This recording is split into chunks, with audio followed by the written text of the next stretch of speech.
नमस्कार, स्वागत है आपका बिहार स्वाभिमान आंदोलन के फेसबुक पेज पे। मैं हूं आपके साथ होस्ट एंड दोस्त आपकी आद्या सिन्हा। आज हम कुछ ऐसे मुद्दे पे बात करेंगे जिस पर बिहार सरकार के द्वारा लाई गई नई योजना के बारे में बात करेंगे। और हमारे साथ बात करने के लिए यहाँ मौजूद है इस विषय पर मिस्टर निखिल आनंद। मिस्टर निखिल आनंद, आपका बहुत बहुत स्वागत है हमारे पेज पे। आप एक जी। सीए है, बिजनेस कंसल्टेंट है, जो आज हमारे युवाओं को, महिलाओं को और वैसे लोगों को जो इस योजना का लाभ उठा सकते हैं, उन सभी लोगों को इसके बारे में, इस योजना के बारे में विस्तार रूप से बताएंगे और लोगों को जानकारी देंगे कि ये है क्या और इससे किस तरीके से लोगों को लाभ मिल सकता है। और जो युवाओं के लिए यह योजना लाई गई है, मैं इस योजना का नाम बता देना चाहती हूँ। इस योजना का नाम है मुख्यमंत्री युवा उद्यमी योजना और मुख्यमंत्री महिला उद्यमी योजना। तो सबसे पहले तो निखिल जी, मैं चाहूंगी कि लोग हमसे जुड़ जाए, उसके बाद हम इस विषय को स्टार्ट करें ताकि लोगों तक यह अच्छे तरीके से पहुंच सके और लोग हमसे भी अच्छे तरीके से हम तक भी पहुंच सके। तो जी, बिल्कुल क्या बिल्कुल आद्या जी।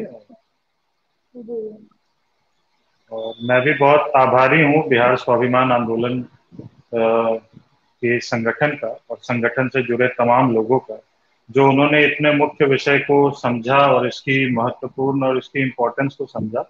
और मुझे यह अवसर प्राप्त हुआ कि मैं इस चीज पे अपनी दो टूक या दो राय अपनी रख सकूं आप सभी लोगों के सामने।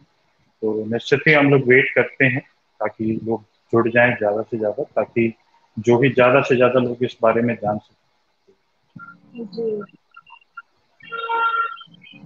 तो जो भी दर्शक हमें देख सक रहे हैं, हमें देखने में सक्षम है, कृपया मैं उनसे चाहूंगी कि कमेंट बॉक्स में वे कमेंट करके अपनी उपस्थिति दर्ज करें ताकि हम आगे बढ़ सके।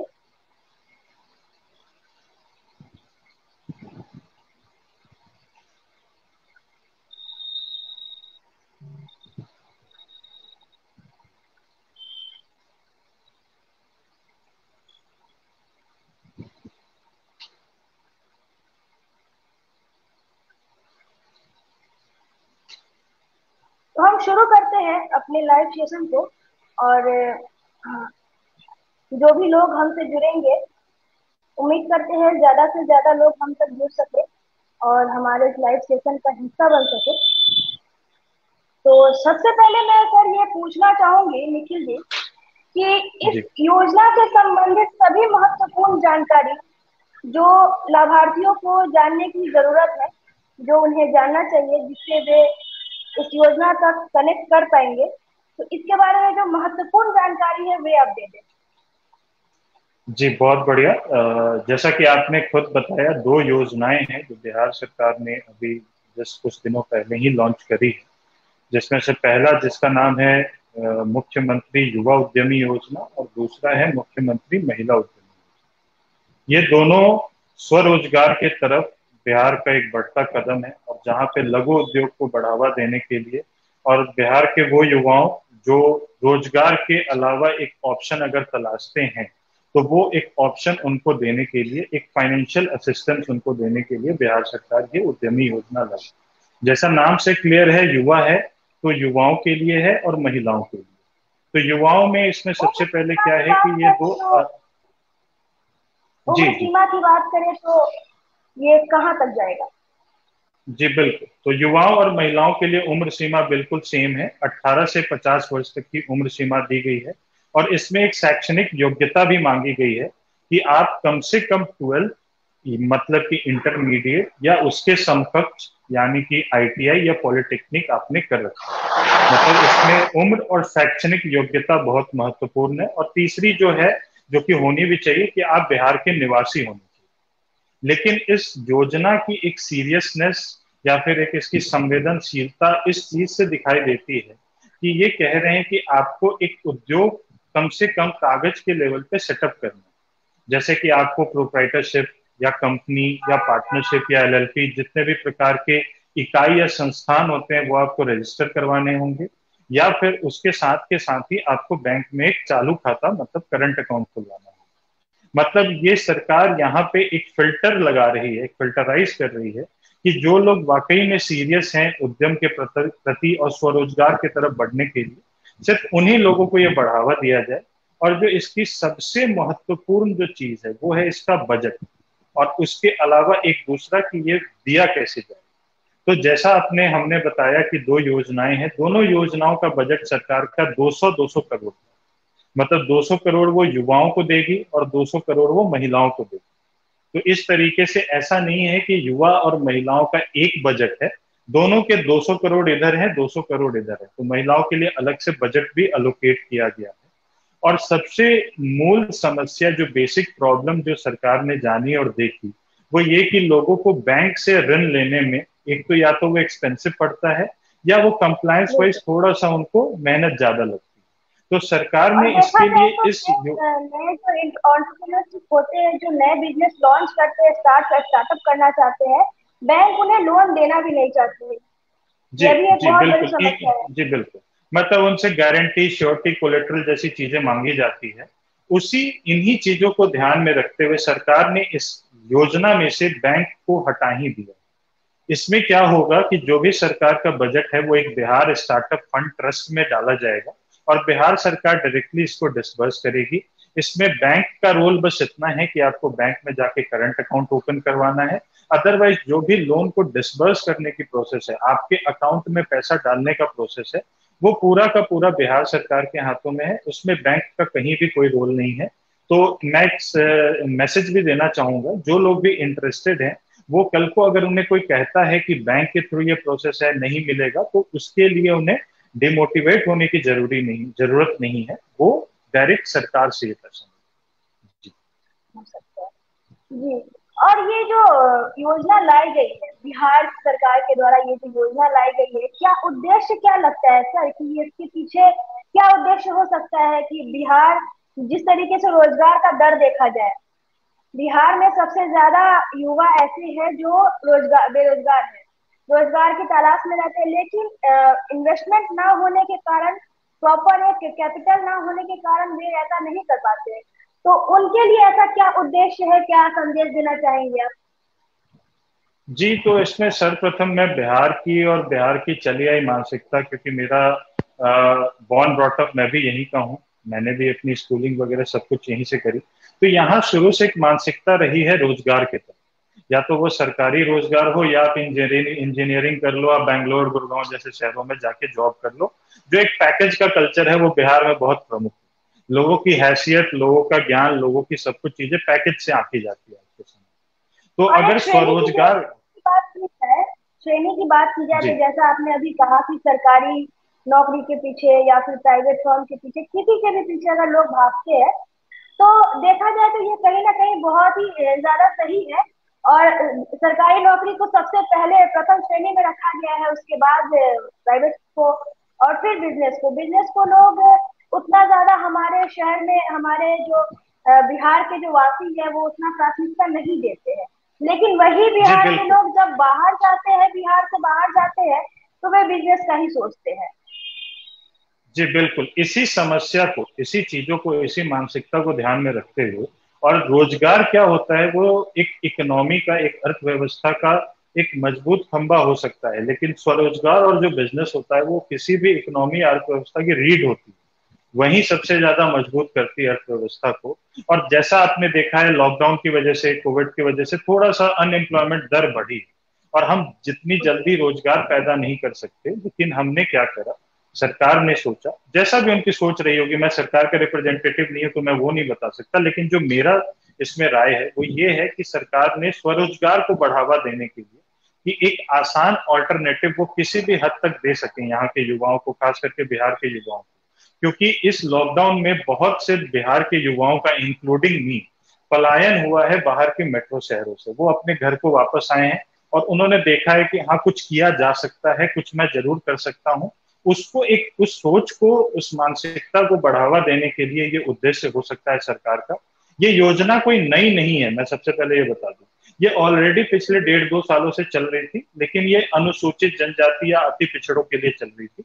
अब इन्होंने सारी कैटेगरी, मतलब एवरी वन फॉर ऑल, इसमें कास्ट फैक्टर नहीं है, इसीलिए इन्होंने अब सबके लिए ओपन करा है। और ये बहुत ही सही समय है इस योजना को लागू, क्योंकि बहुत से जी युवा जो बिल्कुल, अपनी कोविड।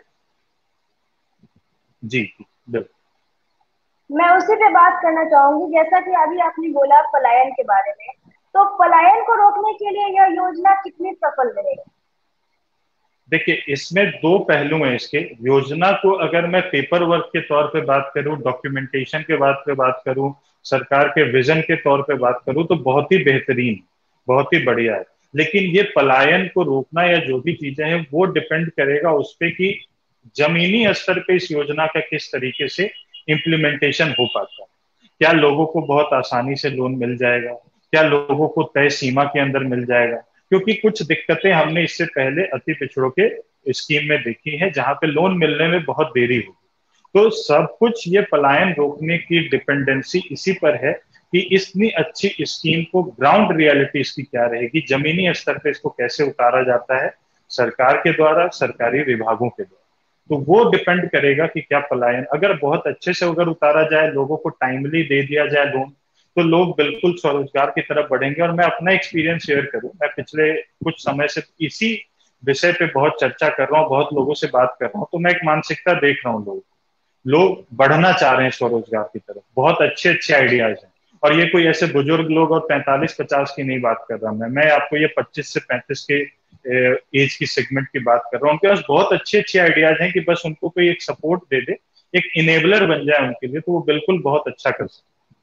तो सारा कुछ ये जो आपका सवाल था पलायन पे, ये डिपेंड करेगा कि इसको जमीनी स्तर पे सरकार कितना सफल हो पाती है उतार। बिल्कुल सर, आपने पेपर वर्क की बात की कि पिछले जो अति पिछड़ा और पिछड़ा वर्ग के लोगों के लिए जो था उसमें पेपर वर्क में काफी प्रॉब्लम आई है। तो इसी से रिलेटेड मेरा एक और सवाल है कि इसे सिंगल विंडो किया जा सकता था, लेकिन ऐसा किया नहीं गया है। तो फिर यह कितना मतलब आसान हो सकता है लोगों के लिए? क्योंकि जो युवा वर्ग है वो तो कर लेंगे खुद से, लेकिन जो ऐसे लोग हैं जो खुद से नहीं कर सकते हैं, जिन्हें सिंगल विंडो की जरूरत थी लेकिन ऐसा नहीं किया गया, तो उन तक ये कैसे पहुंच पाएगा और कितना सरल और सफल रहेगा? जी, इस सवाल के जवाब पर आने से पहले मैं बस 1 मिनट आपका चाहूंगा कि मैं ये बता दूं कि इसमें दस्तावेज लग क्या क्या है। तो उसके बाद हम लोग खुद डिसाइड कर लेंगे कि क्या वाकई में इसमें सिंगल विंडो की जरूरत है भी, या लोगों को सही में वाकई में दिक्कतें परेशानी आएंगी या नहीं। तो सबसे पहले आपको ये समझना होगा कि ये योजना एक बिजनेस करने के लिए, एक आपको लोन दिया जा रहा है कि आप कुछ स्वरोजगार करें, आप कुछ उद्योग लगाएं। तो सीरियसनेस यहीं से आती है। ये कोई मुआवजा पाने की या फिर कोई इस तरह की स्कीम है नहीं जहां पे थोड़ी सी लेनियंसी हो।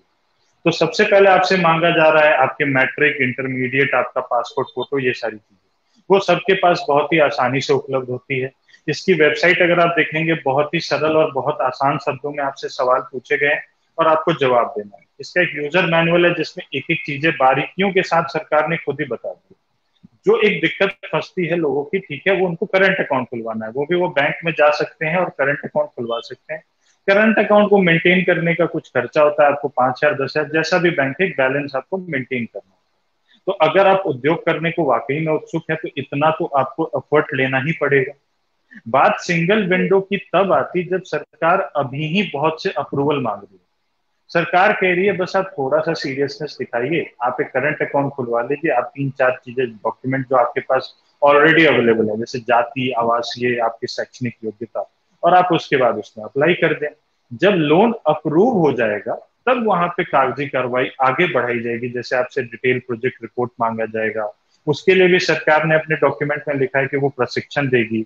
उसके बाद उन्होंने कहा है कि हम आपको जो भी आप उद्योग करेंगे उसके लिए हम आपको 25,000 रुपए की राशि देंगे, ताकि उसके लिए कोई कौशल प्रशिक्षण की जरूरत है तो आप वो भी ले सकें। तो इस तरीके से क्या है, वही जैसा मैं कह रहा था कि कागजी स्तर पे ये स्कीम और ये योजना बहुत ही अच्छी और बहुत ही सरल है।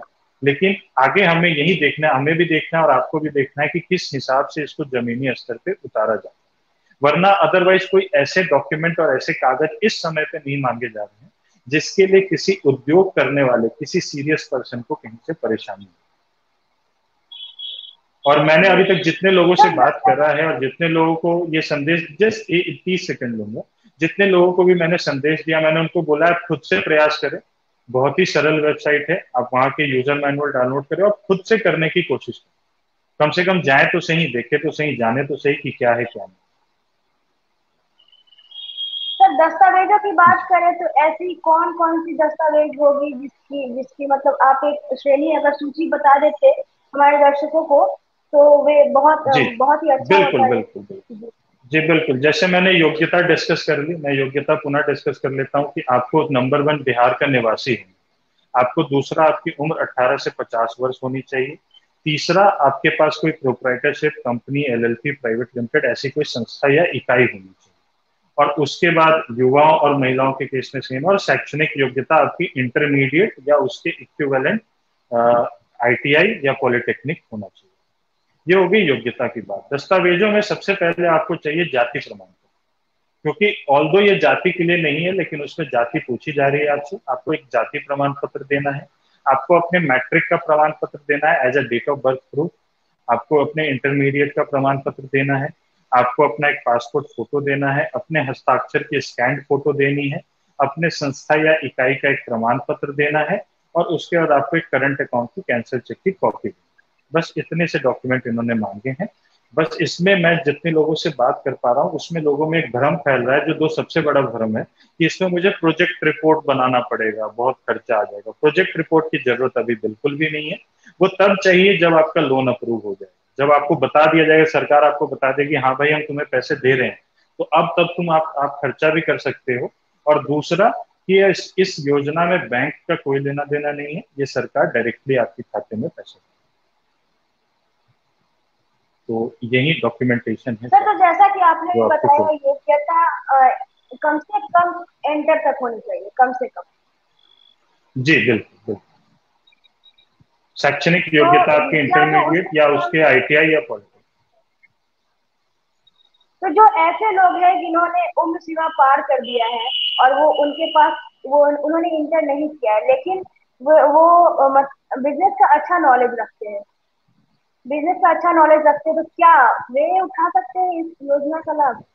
जी जी नहीं, उसमें क्या है कि इसका जब नाम ही युवा उद्यमी डाला उन्होंने, और उनका सरकार का टारगेट है, अगर आप इसको देखेंगे ना तो ये कहाँ से निकल के आ रहा है आप उसको समझिए, ये निकल के आ रहा है बिहार स्टार्टअप पॉलिसी के थ्रू, उसी का कहीं से एक डेरिवेटिव।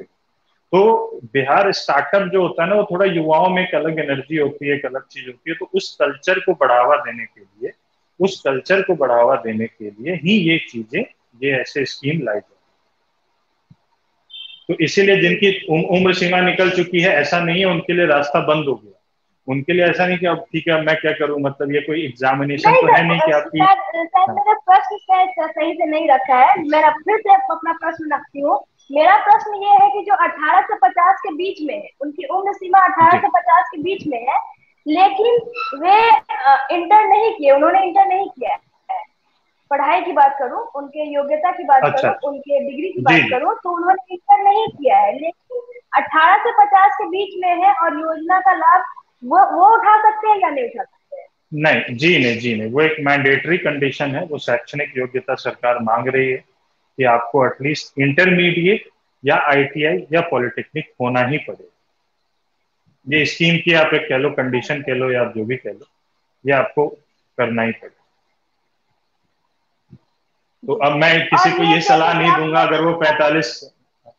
हाँ जी जी, मैं ये कह रहा था, मैं अब किसी को ये नहीं सलाह दूंगा कि आप 45 वर्ष के तो आप एंटर करने जाए पहले।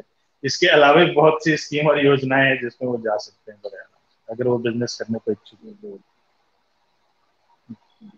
तो अब मैं ये चाहूंगी कि जैसे सरकार ने इसे दो पार्ट में डिवाइड किया है, मुख्यमंत्री युवा उद्यमी योजना योजना और एक महिला उद्यमी योजना, तो इन दोनों में क्या डिफरेंस है, क्या इसमें अंतर है, ये आप विशेष तौर पे बता दीजिए। जी, डिफरेंस कुछ भी नहीं है। योग्यता और लोन के बेनिफिट्स के हिसाब से दोनों स्कीम और दोनों योजनाएं सेम हैं।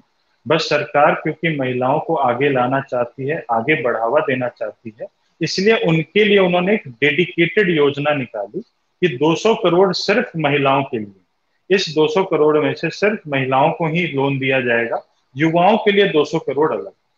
तो जैसी सरकार की पॉलिसी रही है वो महिलाओं को आगे बढ़ा रही है और स्वरोजगार में ज्यादा आगे बढ़ा रही है। इसके अलावा भी बहुत सी स्कीम है जो डेडिकेटेड महिलाओं के लिए है, चाहे वो केंद्र सरकार की हो चाहे वो राज्य सरकार की हो। दोनों स्कीम जितनी भी है, जैसे मैं अभी यहीं पे शेयर करूं, महिलाओं के लिए एक स्कीम है स्टैंड अप इंडिया, एक स्टार्टअप इंडिया सबने सुना है, एक स्टैंड अप इंडिया स्कीम है जो सरकार लॉकडाउन में लेकर के, ये सिर्फ या तो SC ST के लिए है या विमेन एंटरप्रेन्योर कि जो भी महिलाएं उद्यमी है सिर्फ वही इस लोन का लाभ ले सकती है, और इसमें 1 करोड़ तक का लोन दिया जाए। लेकिन ये केंद्र सरकार की स्कीम है, वो एक अलग स्कीम है जिसपे एक अलग चर्चा का विषय है। लेकिन महिलाओं को हर जगह बढ़ावा देने के लिए बजट को अलग अलग कर दिया गया, इसीलिए योजना का नाम अलग अलग कर दिया गया। अप्लाई करने का तरीका, डॉक्यूमेंटेशन, योग्यता, सब कुछ दोनों के लिए सेम। जी। महिला सशक्तिकरण की बात करें तो पहले से अब बहुत ही ज्यादा महिला सशक्त हो चुकी है, लेकिन अभी भी कहीं ना कहीं जरूरत है महिला को सशक्त होने का। तो महिलाओं के लिए, खास तौर पर महिलाओं के लिए बात की जाए तो ऐसा अक्सर हमारे बिहार में देखा जाता है कि कोई भी महिला का सीट अगर चुनाव हो रहा है, महिला का सीट है, तो उसके जगह पे उसके पति या फिर उनके बेटे वे जरूर इसका लाभ उठा लेते हैं। महिला लाभ उठाए ना उठाए, उनके पति और उनके बेटे जरूर लाभ उठा लेते हैं। तो महिला को मद्देनजर रखते हुए ये कितना सफल हो पाएगा महिलाओं, खासकर महिलाओं के लिए? जी, दो हालांकि चीजें हैं, एक महिलाएं तो जो बहुत आपने, सशक्त हैं पहले। हाँ बिल्कुल बिल्कुल, इसमें कहीं दो राय नहीं, जी। और इसमें कहीं भी दो राय नहीं कि महिलाएं अब सशक्त नहीं है, महिलाएं बिल्कुल सशक्त हैं। और मैं बाकी किसी भी राज्यों की नहीं, मैं सिर्फ बिहार राज्य की बात करूं, और मैं जिस शहर को बिलोंग करता हूं बिहार में, वो शहर मुजफ्फरपुर, और मुजफ्फरपुर की ही आप सब जानते हैं एक है बहुत ही सशक्त महिला जिन्होंने पद्मश्री तक पाया, वो है हमारी किसान चाची। उन्होंने मुजफ्फरपुर जैसे छोटे शहर में रहकर इतना बड़ा देश का सर्वोच्चतम अगर कहा जाए, वन ऑफ द सर्वोच्चतम कहा जाए, तो वो पुरस्कार पाया। तो ये एक महिला सशक्तिकरण का एग्जाम्पल है। और बहुत से, मैं स्वरोजगार में ही बोलूं, मैं नौकरी और रोजगार में तो जा ही नहीं रहा, मैं रोजगार स्वरोजगार में ही बोलूं, बहुत सी ऐसी महिलाएं हैं, जैसे मशरूम उत्पादन है, उस पर तो एक छत्र राज ही महिलाओं का, उसमें जितनी महिलाएं जितनी भी अच्छे से होकर के करके आके निकली हैं बिहार में, जिन्होंने खुद को सेल्फ सफिशिएंट किया, अपने गांव को सेल्फ सफिशिएंट किया, अपने परिवार अपने खानदान को सेल्फ सफिशिएंट। बात आती है अब आपके सवाल की कि ये कहाँ तक सफल हो पाएगा। आपका बिल्कुल जायज और वैलिड पॉइंट था। जैसा कि हम सबने देखा होगा, एक अमेजन प्राइम पे वेब सीरीज आई जिसपे रघुवीर यादव ने रोल किया था प्रधान पति का, कि वो प्रधान उनकी वाइफ होती हैं और वो प्रधान पति होते हैं। तो वो कल्चर देखिए, वो यूपी, ईस्टर्न यूपी में और बिहार में सदियों से चला आ रहा है, वो सबके हम लोग आ चुके हैं। लेकिन वो थोड़ा सा राजनीतिक मुद्दा, मैं उस पर नहीं जाऊंगा। मैं महिलाओं के केस में बताऊं तो जी हाँ, थोड़ा सा लूपहोल है। लोग क्या करते हैं, अपनी वाइफ के नाम पे, उनका खुद का बिजनेस है, वो अपनी वाइफ के नाम पे कोशिश करेंगे। लेकिन क्या है कि जो एक्चुअल में करना चाहती हैं, जो सजग हैं, जो जिनको वाकई में कुछ करना है, जैसे बहुत से ऐसे उत्पादन है, पापड़ का, अचार का, नमकीन का, ये सब जो महिलाएं बड़े आसानी से कर सकती हैं, वो करना चाहेंगी तो प्रेफरेंस तो उनको पहले ही दे दी, उनका बजट अलग करके, तो उनको बिल्कुल मिलेगा। लेकिन फिर घूम फिर के सवाल का जवाब वही आता है कि हमें खुद देखना है कि जमीनी स्तर पे सरकार और सरकारी विभाग कितने सफल हो पाते हैं इस लोन को सही समय पे और सही लोगों तक पहुंचाने।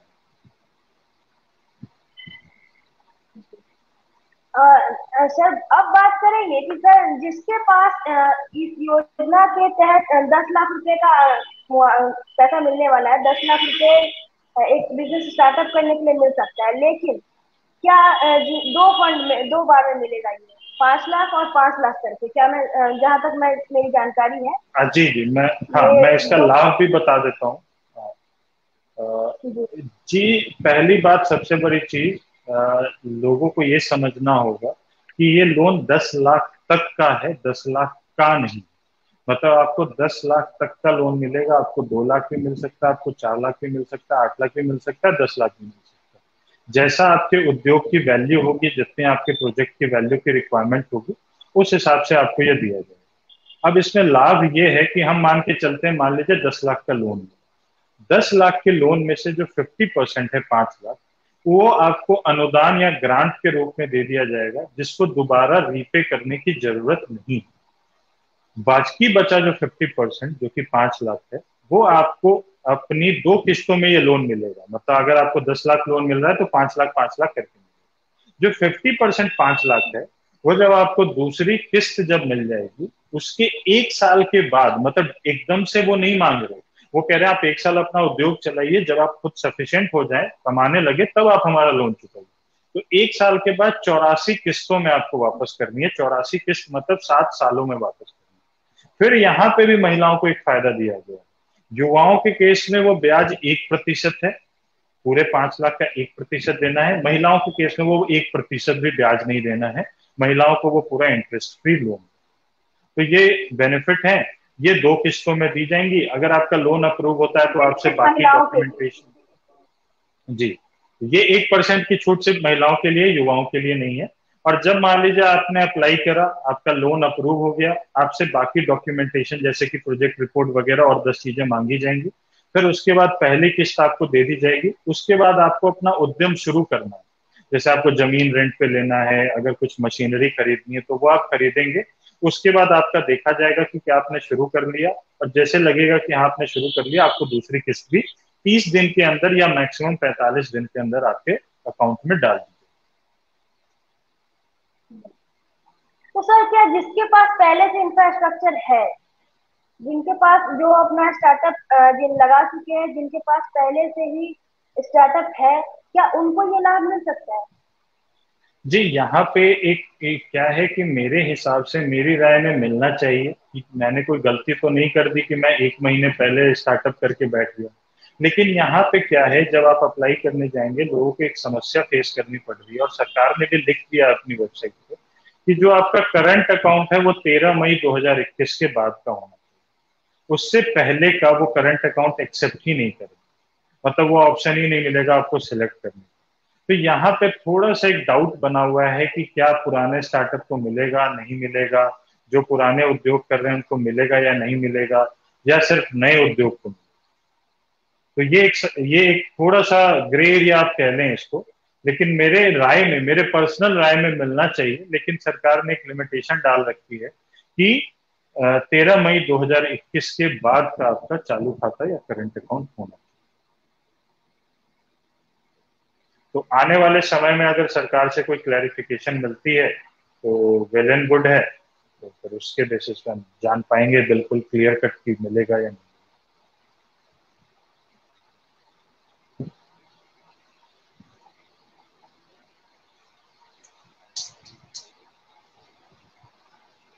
आई थिंक आद्या जी का डिस्कनेक्ट हो गया है, मैं देख नहीं पा रहा।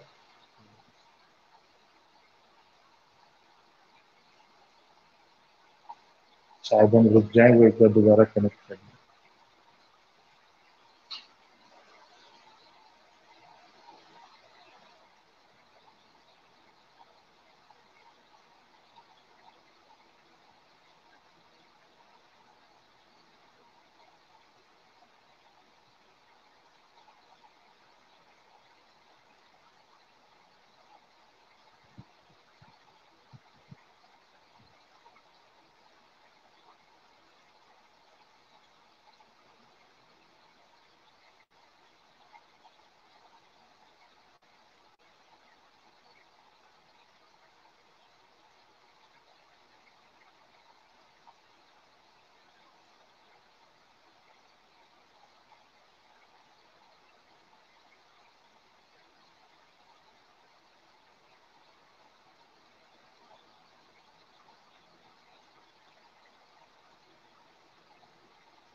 निखिल जी, निखिल सर।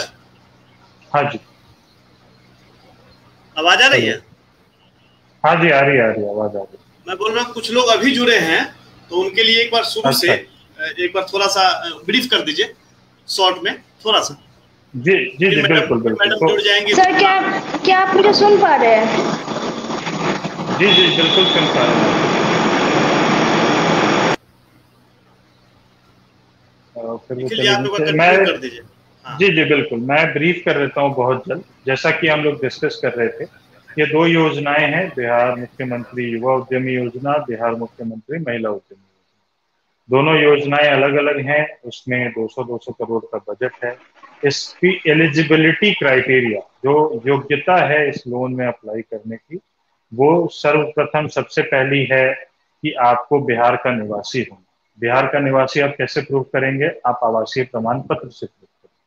दूसरा, आपकी शैक्षणिक योग्यता होनी चाहिए, इंटरमीडिएट, पॉलिटेक्निक या आईटीआई।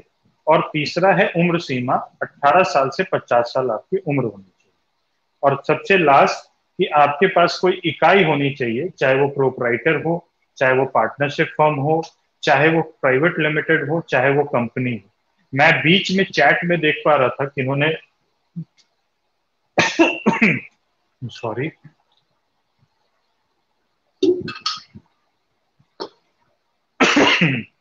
जी हाँ, मैंने किसी ने देखा था चैट में कि कोई ये पूछ रहे थे कि ट्रस्ट को मिलेगा क्या? जी, ट्रस्ट को नहीं मिलेगा। तो ट्रस्ट में स्कूल खोलते हैं, हॉस्पिटल खोलते हैं, उनके लिए ये नहीं है। ये आपको proprietorship, partnership, private limited, LLP, ये सब आपकी इकाई होनी चाहिए। अब ये तो होगी योग्यता की बात। महत्वपूर्ण दस्तावेज की बात कर लेते हैं। आपको अपनी मैट्रिक की योग्यता, इंटरमीडिएट की प्रमाण पत्र, अपना जाति प्रमाण पत्र, आवासीय प्रमाण पत्र, एक करंट अकाउंट की कैंसिल चेक की फोटो लगानी, ये इंपॉर्टेंट डॉक्यूमेंट्स हैं। और साथ के साथ ही आपको 2 किस्तों में लोन दिया जाएगा। जो 50% ऑफ लोन होगा वो आपको वापस करने की जरूरत नहीं है, वो अनुदान के तौर पे दिया जाएगा। जो बाकी 50% है वो आपको दूसरी किस्त मिलने के बाद 1 साल बाद 84 किस्तों में इंटरेस्ट फ्री वापस करना है, महिलाओं के केस में। और युवाओं के केस में 1% ब्याज के साथ वापस करना। जी आद्या जी, आई थिंक आप जुड़ चुकी हैं, क्या आप सुन पा रही हैं?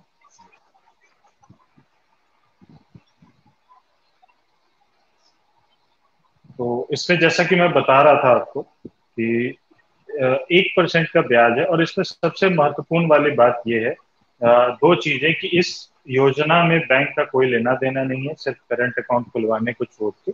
उसके अलावा बस बैंक आपको ये लोन नहीं देगा, बैंक आपको ये ऋण नहीं देगा। ये सरकार अपनी स्टार्टअप फंड ट्रस्ट के थ्रू आपको डिसबर्स करेगी, आपके करंट अकाउंट में डालेगी। तो बैंक का रोल ही इसमें खत्म हो जाता है। तो कल को अगर आपको कोई बोले कि बैंक देगा ये लोन, तो वो गलत कह रहा है। दूसरा, जो सबसे बड़ी मिथक जो चल रही है मार्केट में, अब क्यों चल रही है मुझे नहीं पता, लेकिन प्रोजेक्ट रिपोर्ट की जरूरत अभी नहीं है। प्रोजेक्ट रिपोर्ट को लेके संकल्प डॉक्यूमेंट में बड़ा क्लियरली लिखा हुआ है कि जब आपका लोन अप्रूव हो जाएगा, आपको प्रशिक्षण दिया जाएगा कि आपको वो प्रोजेक्ट रिपोर्ट तैयार कैसे करना है, और तब प्रोजेक्ट रिपोर्ट की जरूरत पड़ेगी। तो इस तरीके से ये स्कीम है, उद्यमी योजना है। और मैं आशा करूंगा कि लोग जो सीरियस है, मतलब जो वाकई में कुछ उद्योग करना चाहते हैं, वो इसमें जरूर आगे आए और जरूर इसका लाभ उठावे। और जितना हो सके उतना अप्लाई करें। जबरदस्ती का प्लीज अप्लाई ना करें, क्योंकि इसकी कुछ कॉस्ट है जो आपको बेयर करनी पड़ेगी, जैसे करंट अकाउंट मेंटेन करना पड़ेगा आपको। तो अगर आप वाकई में उद्योग करना चाहते हैं, आप अपने लक फैक्टर पे नहीं चलना चाहते कि चलो मिलेगा तो देखेंगे, उसमें ना जाएं, उद्योग सोचें। सरकार ने इतनी अच्छी अच्छी 102 परियोजनाओं की सूची रिलीज की। 102 है, मतलब आपके पास 102 बिजनेस आइडिया सरकार ने आपको दे दिया, आपकी झोली में रख दिया। तो आप उसको देखें, पढ़ें, सोचें, थोड़ा सा रिसर्च करें कि कितने फंड की जरूरत होगी, और उस हिसाब से आगे बढ़ें।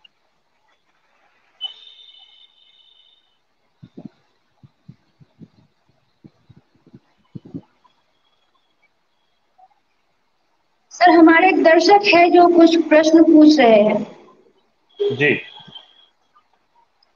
हाँ, अब हमें लगता है कि ऑलमोस्ट इस योजना से संबंधित बहुत महत्वपूर्ण जानकारियां हमने कवर कर ली हैं। और आद्या जी, आपका डिस्कनेक्ट हो गया था, अगर आपके कोई स्पेसिफिक सवाल हो तो वो हम कर सकते हैं, और वरना फिर हम अपने दर्शकों के क्वेश्चन पे।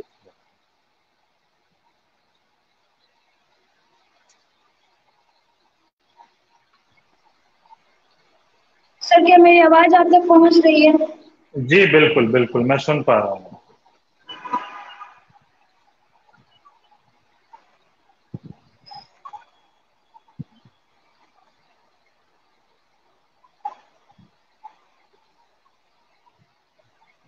आवाज आ रही है आपको? हेलो।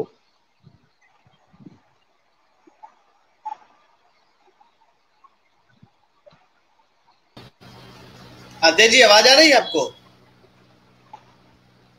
मैं नहीं सुन पा रहा हूँ आद्या जी हाँ, की। अजय जी की आवाज नहीं आ रही निखिल जी, तो आपने पूरा ले लिया तो ही लिया है।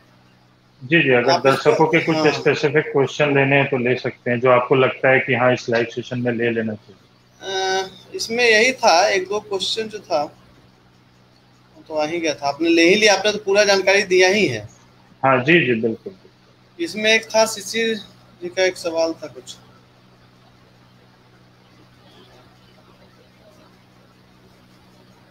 एक ब्रजेश जी जी ने एक एक जो मैं, सवाल। जी जी, बोलिए बोलिए जी बोलिए।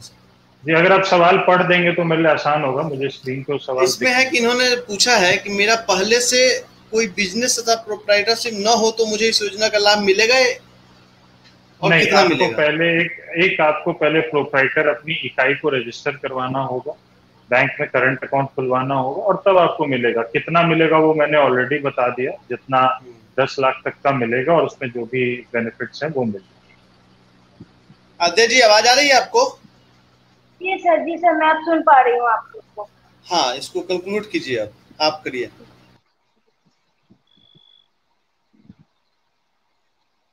माफ कीजिएगा, कुछ तकनीकी कारणों की वजह से मैं आप तक नहीं पहुंच पा रही थी, लेकिन अब आवाज बहुत ही सही तरीके से आ रही है। निखिल जी, आप मुझे सुन पा रहे हैं? जी बिल्कुल बिल्कुल, सुन पा रहा जी। हमारे दर्शक है जो की पूछ रहे हैं, उनका कुछ सवाल है और उनका कहना है कि कुछ पेपर वर्क को लेकर जो ग्रामीण क्षेत्र में प्रॉब्लम्स होती है, जो तकनीकी प्रॉब्लम होती है, क्योंकि अक्सर देखा जाए तो तकनीक के मामले में बिहार अभी भी काफी पिछड़ा है। बहुत पीछे है अभी बिहार तकनीकी मामला में। तो जी। तो उन इसमें तक उनको, तकनीक का, हाँ जी जी, पूरा पूरा कर क्योंकि लें आप प्लीज। सारे जो प्रक्रिया है वो सभी ऑनलाइन ही पूरी पूरी की जाएगी। जी, तो ऑनलाइन माध्यम एक बहुत सरल माध्यम भी होता है, ये मैं बिल्कुल अग्री करता हूँ, एक्नॉलेज करता हूँ कि ग्रामीण क्षेत्रों में, ग्रामीण इलाकों में इसकी थोड़ी सी दिक्कतें आएंगी, लेकिन मैं उनको यही एक संवाद देना चाहूंगा कि आप कृपया उन दिक्कतों से पार पाएं। आप अपने नज़दीकी शहर में जाएं, वहां पे आप किसी भी अच्छे प्रोफेशनल से कांटेक्ट करें, आप उनसे उनसे ये उद्यमी योजना के बारे में जानें, और अगर आप बिल्कुल सीरियस हैं तो आप बिल्कुल इसमें आगे बढ़ें। लेकिन अब अगर आप इस चीज को एज ए एक्सक्यूज लेके बैठेंगे कि ठीक है मेरे गांव में तो नहीं आती बिजली, मेरे गांव में तो इंटरनेट कनेक्शन नहीं आता, तो फिर तो वो वही है कि वो एक दिन एक रात में तो ये चीजें सुधरने वाली हैं नहीं।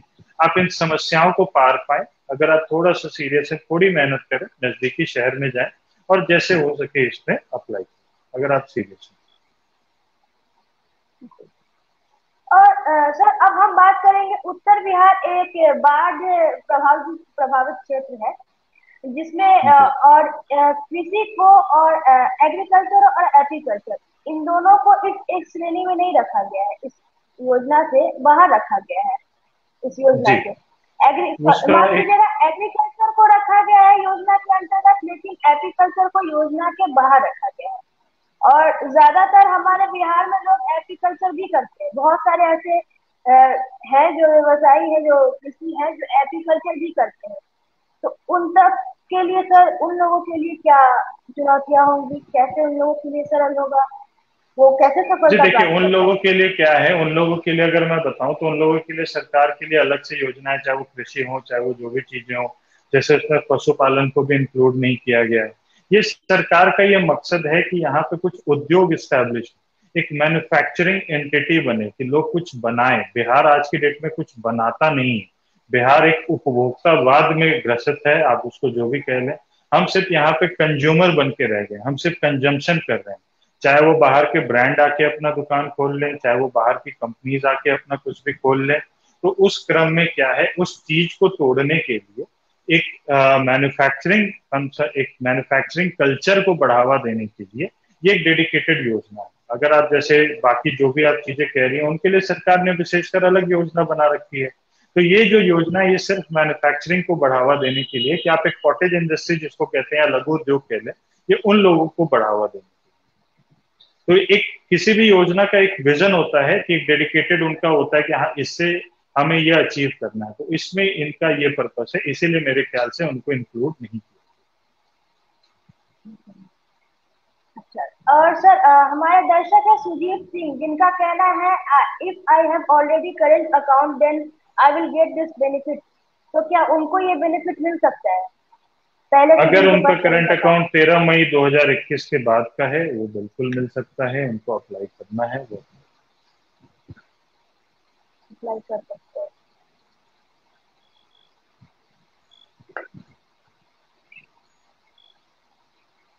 How-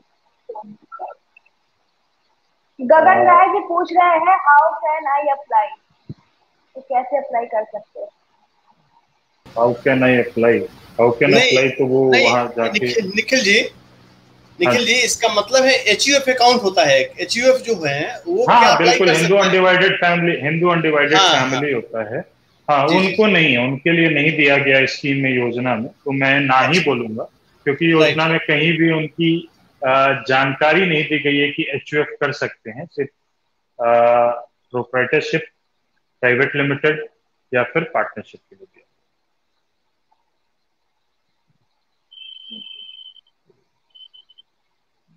आई थिंक ये बहुत ही जेनरिक क्वेश्चन है, जैसे ट्रस्ट मैंने बताया, ट्रस्ट नहीं कर सकता है अप्लाई, वो चीज। इसके जी साथ साथ इस योजना के साथ साथ बहुत सारी ऐसी परेशानियां भी होंगी जो लोगों को सामना करना पड़ेगा। कॉमन सी बात है कि किसी भी चीज को आप हासिल करना चाहते हैं तो ऐसे ही नहीं मिल सकता है, उसके लिए तो आपको परिश्रम करना ही पड़ेगा, और जी खासकर बिल्कुल, सरकारी मैं योजनाएं यही, बिल्कुल बिल्कुल, और मैं यही संदेश भी देना चाहता हूँ कि बिजनेस करना आसान नहीं है। सबसे पहली बात, स्वरोजगार करना आसान नहीं है, ये चीज आपको मान के चलनी पड़ेगी।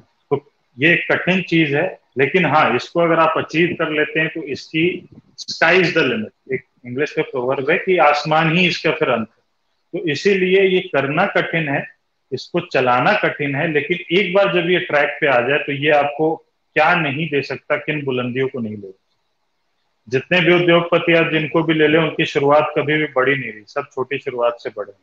तो इसीलिए सीरियसनेस लाइए अपने अंदर, आप खुद सोचिए, वेबसाइट पे जाइए, 102 बिजनेस आइडिया सरकार ने दे दिया आपको बैठे बिठाए, एक एक को पढ़ें, गूगल है आपके हाथों में, स्मार्टफोन है, आप भी स्मार्ट बने, आप भी थोड़ा सा रिसर्च करें और खुद इस योजना का लाभ उठाने की कोशिश करें। ये साफ तौर पे बिजनेस खुद में एक बहुत ही बड़ा कठिन चीज है, जो बिल्कुल ऐसी आसानी से तो स्टार्ट नहीं किया जा सकता है। तो उसके लिए जो बिजनेस के लिए सोच रहे हैं, जो स्टार्टअप करने के लिए सोच रहे हैं, उन्हें खुद में सबसे पहले तो एक अवेयर होना पड़ेगा और सीरियसनेस लाना पड़ेगा, जैसा कि निखिल जी ने हम सभी से कहा। हमारे साथ जो दर्शक जुड़े हैं उनका भी कुछ प्रश्न है, लेकिन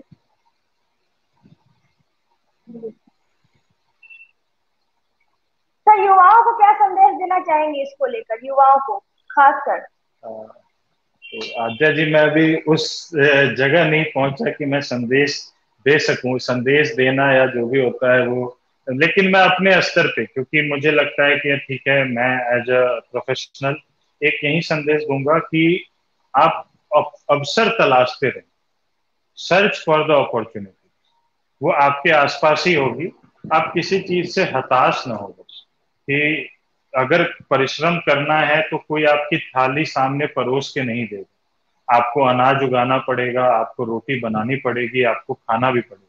तो आप इस मानसिकता में ना जाएं कि आपकी थाली के आगे सब कुछ परोस के मिलेगा। अपॉर्चुनिटीज तलाशते रहें, अवसर आपके सामने, आपकी आंखों के सामने होते हैं, बस आपको एक मेहनत और थोड़ा सा स्मार्ट आपको दिमाग लगा के उसको बस ग्रैब करने की जरूरत है। तो मेरा बस एक सिंपल सा मैसेज है, search, keep searching for the opportunity, बस दैट्स इट। और सर वैसी महिलाओं को, खासकर महिलाओं को संदेश दीजिए सर। महिलाओं के लिए भी सेम संदेश है कि आप पीछे नहीं है, आप आगे हैं। पहले तो आप इस मिथक को तोड़ दें कि आप पीछे चल रही हैं, तो आप बिल्कुल पीछे नहीं चल रही है। मैं जब यहाँ बिहार में अपना सेटल कर रहा था, मैं कुछ सक्सेस स्टोरीज ढूंढ रहा था कि देखो इंडस्ट्री में क्या सक्सेस स्टोरी। मैं आपको सही बताता हूँ, मैं लघु उद्योग पे देख रहा था, मैं वो 500 करोड़ 600 करोड़ पे नहीं जा रहा था, मैं देख रहा था कि मेरे शहर में क्या ऐसा है जो सफलता का कहानी जिन्होंने लिखी है उसमें 80% तो महिलाएं निकली। कि एक महिला है जो गांव का उन्होंने पूरा उद्धार कर दिया सिर्फ मशरूम उगा, पूरे गांव को उन्होंने रोजगार दे दिया। तो महिलाओं के लिए ये संदेश है जो आप कर रही हैं, आप जाग चुकी हैं, आप करती रहें, बिल्कुल आगे बढ़ती रहें। और उनके लिए भी वही है कि आप इस मिथक को तोड़ें कि आप कहीं से भी पीछे हैं, आप समकक्ष हैं। और मैं तो समकक्ष भी नहीं मानता, मैं कहता हूं आप हमसे 2 कदम आगे ही हैं। और आप उसी कदम को बढ़ाते रहिए। आपके लिए भी आप अपॉर्चुनिटीज को, अवसरों को तलाशते रहिए। सरकार आपके लिए सोच रही है। मैं किसी पॉलिटिकल पार्टी से नहीं हूं, लेकिन मैं वही कहूंगा कि ग्राउंड रियलिटी अलग हो सकती है। लेकिन विजन की मैं बात करूं तो विजन तो है महिलाओं के उत्थान के लिए और उनके बढ़ाने। जैसे ग्राउंड रियलिटी की बात करें तो धरातल पे ये चीज पहुंचना एक मुश्किल हो जाता है, क्योंकि योजनाएं तो मैंने पहले भी कहा था, योजनाएं बहुत सारी ऐसी योजनाएं हैं जो लाई जाती है, लेकिन धरातल पर इसका जो इस्तेमाल होना चाहिए जिस तरीके से, वो हो नहीं पाता। और तकनीकी कारण की वजह से जितने भी बिचौलिए होते हैं सर, क्योंकि अक्सर मैंने देखा है कि जो गांव से लोग ग्रामीण क्षेत्र से आते हैं और शहर में अपना काम करवाने को लेकर उन्हें छोटी छोटी चीजों के लिए बिचौलियों का सहारा लेना पड़ता है, क्योंकि बिना बिचौलियों के उनका काम पूरा नहीं हो पाता है। एक तो ग्रामीण क्षेत्र से आते हैं जिससे उनको बहुत ज्यादा नॉलेज नहीं हो पाता है, और लोग उन्हें कहीं ना कहीं कह सकते हैं ठगी के भी शिकार हो जाते हैं। बिल्कुल आपकी बात जायज है और आपकी बात बिल्कुल बहुत हद तक सही भी है। और ये एक समस्या है, सामाजिक समस्या कह लें या एक सिस्टम की समस्या कह लें। लेकिन मैं इसमें बस एक चीज जोड़ूंगा, ये सिर्फ बिहार की समस्या नहीं, ये ब्राजील हमसे ज्यादा करप्शन में आगे है। इंडिया में हर स्टेट में आप जाइए, हर जगह पे ये समस्या है। तो ये समस्या का निदान हम अगर राजनीति में अगर ढूंढ रहे हैं तो वो वहां हमें नहीं मिले। मैं बस यही एक सिंपल सी बात कहना चाहूंगा। अगर इन समस्याओं का निदान आप सोच रहे हैं कि आपके लोकल नेता या आपके विधायक या आपके सांसद इस समस्या का निदान करेंगे, तो आप बिल्कुल गलत सोच रहे हैं। इस समस्या का निदान आप खुद। आज सबके हाथ में स्मार्टफोन है, लेकिन कोई उसको बस फेसबुक और व्हाट्सएप के ऊपर यूज ही नहीं करना चाहता। अब एक ऐड आता है ना, गूगल से पूछ कर तो देखो, आप पूछे तो सही, आप जाने तो सही। तो आपको एफर्ट लेना पड़ेगा। हम पिछले 40-50 साल से अपने जन नेताओं को, उनको गाली वाली जो भी होता है हम सब कोसते आ रहे हैं, लेकिन हम कभी खुद में नहीं झांक रहे कि हाँ हमने क्या किया। ठीक है, आज के टाइम पे आपके पास बहुत से माध्यम है जिससे आप पता कर सकते हैं कि क्या आपके साथ जो सामने वाला बात कर रहा है वो प्रोफेशनल है या नहीं है। फॉर एग्जाम्पल मैं सीए हूँ, आप बिल्कुल जान सकते हैं मैं सीए हूँ या नहीं है। सामने वाला डॉक्टर है, आप बिल्कुल पता लगा सकते हैं वो डॉक्टर है या नहीं है। बस आपको पूछना है, आप मुझसे पूछें, आप किसी से पूछें, आप गूगल से पूछें। तो वो चीज है कि इसका अगर मैं ये बोलूंगा कि हाँ विधायक जी को ठीक करना चाहिए, सांसद जी को आगे आना चाहिए, वो एक राजनीतिक निदान इसका नहीं है। जो ये मेरी पर्सनल राय, हो सकता है लोग इससे डिफर करें या जो भी करें, बट मेरा है कि अगर हम धीरे धीरे एफर्ट लेंगे, छोटे छोटे एफर्ट लेंगे, अगर हम खुद को जागरूक करेंगे, तो हमें कल को कोई ठगी हमसे नहीं कर पाएगा। हमारा विधायक जी हमारे हमें झूठे प्रलोभन नहीं दे पाएंगे। तो हम जब तक खुद को जागरूक नहीं करेंगे तब तक हम ठगी के शिकार होते रहेंगे। जागरूक करना आपका काम है, कोई आके आपको जागरूक नहीं करेगा। सरकार एक इनेबलर का काम करती है, वो इनेबल कर सकती है किसी चीजों को, वो उसको कंप्लीट या कंक्लूड नहीं कर सकती। तो वो कंक्लूजन करना आपका काम है। सरकार लोन दे रही है, उद्योग करना आपका काम है। कैसे करना है वो सरकार आपको करवाएगी नहीं। सरकार आपको पैसे देने की कोशिश कर रही है, उद्योग आप करें। तो मेरा इस पे ये टेक है। बाकी ये सब राजनीतिक सवाल हैं, तो मैं इनका ज्यादा उस हद तक अनुभव नहीं है मेरा कि मैं ये बता सकूं। तो इस वजह से मेरा ये। तो साफ तौर पे निखिल जी का कहना है कि खुद को जागरूक करना पड़ेगा। खुद को जागरूक किए बिना कोई भी स्टार्टअप, कोई भी बिजनेस स्टार्ट नहीं किया जा सकता है। तो जो लोग खुद में जागरूक है और सीरियस है, जो ये स्टार्टअप स्टार्ट करना चाहते हैं बिहार सरकार के योजना के अंतर्गत, वे इस योजना से जरूर जुड़े। जैसा कि निखिल जी ने बताया, और अभी युवाओं को और साथ ही साथ महिलाओं को भी संदेश दिया है। और उन्होंने कहा है कि जो युवा, जो महिला खुद में सशक्त है, सिर्फ सर सशक्तिकरण की बात करना चाहूंगी थोड़ी देर के लिए सर, क्योंकि अक्सर महिला के साथ जोड़ा जाता है इस शब्द को। लेकिन बहुत जगह तो ऐसा भी देखा जाता है जहाँ युवा भी उनको भी सशक्त करने की जरूरत होती है, क्योंकि बिल्कुल बहुत सारे जरूरत है। युवा ऐसे हैं। जी सर, बहुत सारे युवा ऐसे हैं जिनको पुशअप करना पड़ता है, जिनको पुश करना पड़ता है कि कृपया आप आगे बढ़िए, ये काम कीजिए, आपके लिए ये काम सही हो सकता है, सिर्फ महिलाओं की नहीं। तो बस यही कहूंगी कि जो यह बिहार मुख्यमंत्री युवा उद्यमी योजना और मुख्यमंत्री महिला उद्यमी योजना के तहत इस योजना का लाभ उठाना चाहते हैं, कृपया वो इस लाभ से, इस योजना से जुड़िए और अपना बिजनेस स्टार्टअप करने का अगर आप सोच रहे हैं, अगर आप सोच रहे हैं कि कोई उद्योग में आप जाए, अपना नाम बनाए, तो आप आसानी से इससे जुड़ सकते हैं। निखिल जी। जी बिल्कुल बिल्कुल, आप एकदम आगे तो आए, आप पहले जानने की कोशिश तो करें। आप पहले ही लोगों की बातों में ना आ जाएं कि स्कीम में ये है, 10 पेपर वर्क है, ये है। वेबसाइट है udyami.bihar.gov.in, उस पर जाएं, लॉगिन करें, देखें, यूजर मैनुअल डाउनलोड करें, उपयोगकर्ता पुस्तिका देखें, परियोजना की सूची देखें, संकल्प डॉक्यूमेंट देखें, पढ़ें। हिंदी में लिखा है, इंग्लिश में लिखा है, दोनों अक्षरों में लिखा है, दोनों शब्द भाषाओं में लिखा है, आपको जिसमें समझ में आए आप उसमें देखें और उसके अकॉर्डिंगली आप आगे बढ़ें। तो बहुत ही सिंपल स्टेप है, पहले आप खुद से आए। आप ये चीजें नहीं कि चलो उसको पकड़ लेते हैं, किसी सीए के पास चले जाते हैं, कि पहले अभी अपने फोन पे वो वेबसाइट खोले, एक लेवल ऑफ रीडिंग खुद करें, नहीं समझ में आए तब हमारे जैसे लोगों की सहायता लें। बाकी आप खुद सक्षम है इस स्कीम में अप्लाई। बिल्कुल बिल्कुल। तो उम्मीद करती हूँ कि हमारे लाइव सेशन से बहुत सारे लोग, बहुत सारे युवा और महिलाएं जुड़ सकती हो, जुड़ी हो और सीखी हो, समझी हो, आपकी बातों तक, हमारी बातों तक पहुंची हो। और इसी के साथ आज हम अपने बिहार स्वाभिमान आंदोलन के पेज से लाइव हुए थे, जिससे हम बता रहे थे आप लोगों को कि किस तरीके से बिहार सरकार के द्वारा लाए गए योजना का आप लाभ उठा सकते हैं, क्या योग्यताएं हैं, क्या विशेषताएं हैं, क्या महत्वपूर्ण जानकारियां हैं। उन सभी जानकारियों को हम लोगों ने आप तक साझा किया है। उम्मीद करती हूँ कि आप सभी हम तक जुड़ पाए होंगे। आज के लिए बस इतना ही, कल फिर हम लोग कुछ नए टॉपिक्स के साथ, कुछ नए अलग अलग टॉपिक के साथ, अलग अलग चीजों के साथ जुड़ेंगे और बातें करेंगे। धन्यवाद।